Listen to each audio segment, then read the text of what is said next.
Amerika parlamenti Xitoy ishlari ijroiya komitetining raisi Kerisimiz kommunist diktator Shi Jinpingga maktub yo'llab, ishg'ol ostidagi Sharq Turkistonni ziyorat qilish uchun viza talab qildi. Amerika hukumati Xitoyning Sharq Turkistonda Uyg'ur va boshqa turkiy musulmonlarga qarata yurgizayotgan bostirishlarni irqiy qirg'inchilik deb e'lon qilgan edi. 2017-yildan buyon o'tirg'i chiqqan nurg'unlagan doklad va hujjatlar Sharq Turkistonda davomlashayotgan keng ko'lamli tutqun va yig'ilish lagerlarining Uyg'urlarning milliy va madaniyat kimligini yo'qotishni maqsad qilganligini, Xitoy davlat raisi Shining bu jinoyatlarga bevosita rahbarlik qilganligini o'tirg'i chiqarmoqda.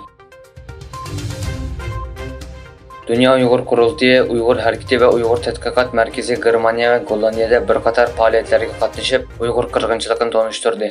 Xalqaro kishilik huquq tashkiloti tomonidan 30-iyun Gollandiyaning Den Haag shahrida Xalqaro kishilik huquq kino murosimi o'tkazilgan bo'lib, Dünya Uyg'ur Qurultiyi raisi Dolqun Isa, programma direktori Zumratay Erkin va Gollandiyadagi Xitoy yig'ilish lagerlari guvohchilaridan Qalbi Nursida xonim yig'inga qatnashgan. Xitoy doiralari o'zak va elektron mahsulotlarni yasashga ishlatiladigan Galiley va Germaniya metallarining eksportini davlat bexatarligi va manfaatini qo'g'dashni bahona qilib chekladi. Cheklamga asosan bu metallar eksport qilinishidan burun munosabatli organlarning tasdiqi talab qilindi. E'linishicha, bu cheklama 8-oyning 1-kunidan boshlab yo'lga qo'yilgan.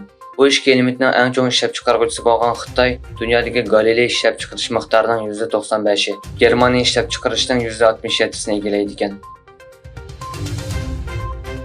Vyetnam hukumati Xitoy doiralari tarafidan Janubiy dengizda egilik huquq talab qilish uchun qo'llangan 9 siziqli xarit yer olganligi sababli Barbie filmining davlat ichida qo'yilishini chekladi.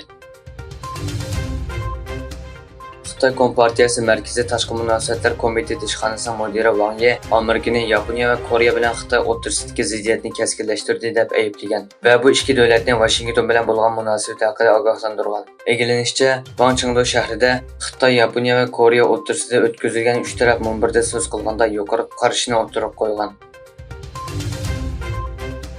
Germaniya bosh ministri Olaf Scholz Ukraina prezidenti Volodymyr Zelenskiy bilan Ukraina vaziyati to'g'risida telefonda suhbatlashdi.